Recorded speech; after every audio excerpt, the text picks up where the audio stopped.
problem is that Xi Jinping is a different sort of leader from his predecessors and from going back to Deng Xiaoping, who wanted to make one country, two systems work. He's tightened the control of the party everywhere, from Xinjiang to the way he's behaved in the South China Sea, breaking international agreements. And he's running a regime of frightened bullies, and they're frightened of having to deliver on the promises that they made to the people of Hong Kong, the Chinese people of Hong Kong, that they could live with the rule of law and with all the freedoms that we associate with it. One country, two systems means what it says. And the idea that the freedom that people enjoy or have enjoyed in Hong Kong is somehow a threat, a seditious threat to China, just tells you how nervous the Chinese regime is about anything that allows freedom of speech, freedom of assembly, or the sort of freedoms that we all associate with the huge success that Hong Kong has enjoyed over the years. We can probably guess at what the reaction will be in Hong Kong. What do you think the international reaction will be? Well, I can tell you what it should be, led by the United Kingdom, which signed the joint declaration with China, and it's an international treaty lodged at the UN. We should make it clear to the Chinese that this is outrageous. The Prime Minister and the Foreign Secretary should make that absolutely clear.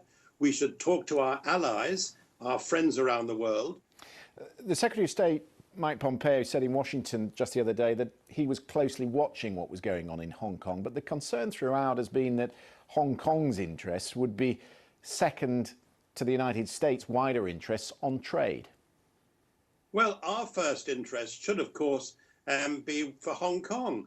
We have not only legal and political obligations to Hong Kong, for which we are responsible for so long, but we also have economic responsibilities, because there are so many great businesses in Hong Kong which have invested a lot of money in this country. And above all, perhaps, we have moral obligations to the people of Hong Kong. Now, that might sound a rather old-fashioned thing to say, but I very much hope that in the world after the coronavirus, we're not going to find that Britain has lost any sense of its moral bearings in the world. If this is imposed by decree, and there is no legislation, there probably wouldn't be any point passing legislation within the Hong Kong legislature. What does that mean? Does it then officially become subservient? Is it the end of the Hong Kong legislature as we know it? Well, it looks very much that way, but quite how you would actually manage this sort of way of making law with the common law system, which still works, operates in Hong Kong, I'm not sure. And I very much doubt whether the Chinese regime has thought that through either. I'm sure there would be legal challenges as well as challenges on the streets. I just hope that those challenges in terms of demonstrations, and last time the Chinese tried this, there were hundreds of thousands of people on the streets a few years ago. I hope those demonstrations will be peaceful.